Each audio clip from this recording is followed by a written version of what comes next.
Alright, good morning guys. So I'm here a little bit early to make this video for a student who had been asking me about how to go about making a bird head, or the head of a phoenix bird.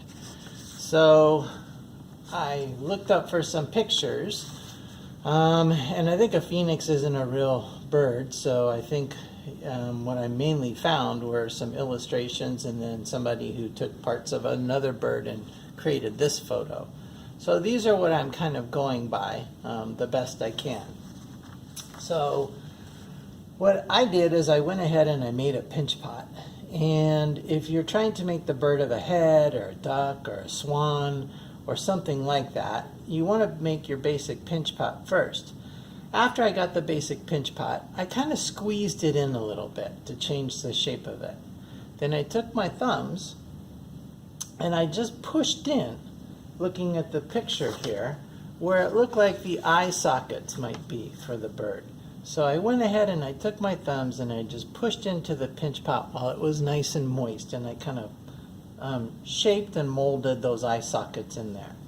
So the next thing I did is to make the beak, you can just take a ball of clay and then you can roll it up initially between your hands. If you keep your hands kind of angled as you roll it, it'll bring it up into somewhat of a cone shape. Okay, so then at that point, use your board and you can just roll this back and forth into, that's going to be more than what I need, into a little bit of a cone shape. Then just use your fingers to go and pinch and shape it into the shape of a beak. And you can look at your photos or use your imagination in terms of what you know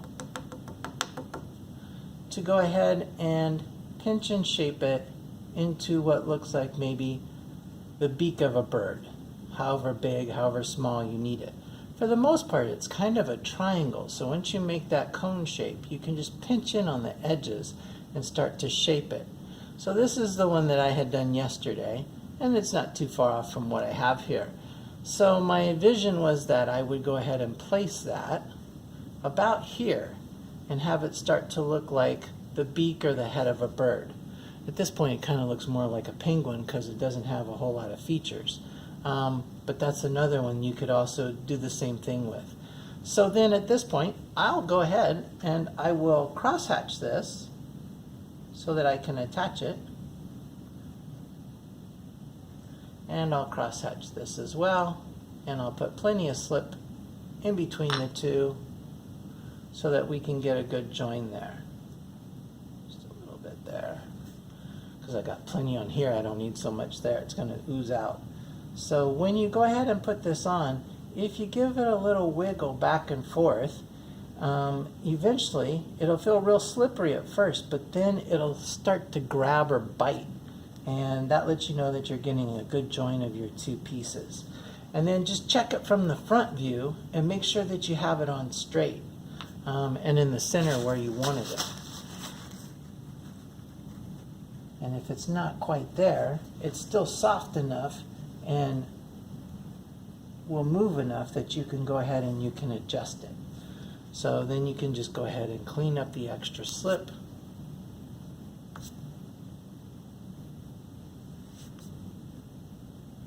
And we can go back and blend this in a little bit better later.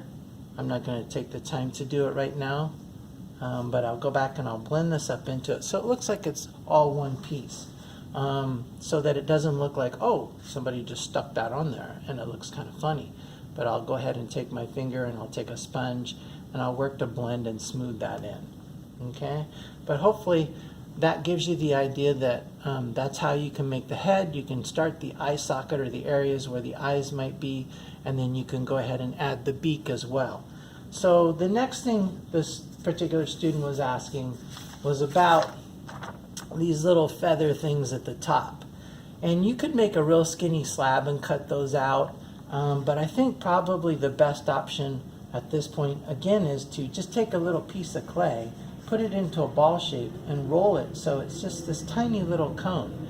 Now, I'll let you know these are going to be really susceptible to breaking or being if they're bumped. So you want to be really careful. But then wherever you're planning on putting them on your project, you could just go ahead and crosshatch and slip and put each one on. And then you could pinch this if you want them flatter, pointier. You could bend them and curl them if you want them to have some curl to them. But I had made these yesterday. And just set them in with my project in a bag overnight. But again, you can go ahead and just crosshatch and slip and attach each one. I'm not going to do that at this point. I'm just going to stand them up here. The clay is moist enough that they're going to look like they're sticking, but as they would dry, these would all fall off if they weren't joined on here. And again, you can kind of look, see if you have them lined up where you want them down the center.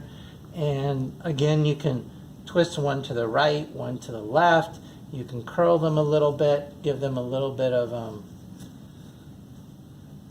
variety so that they don't all just look exactly the same. Maybe this phoenix is being, or bird is being, I don't know, blown by the wind, or it's moving, just to give it something, a little variety, so that they're not all in the same exact position going the same way.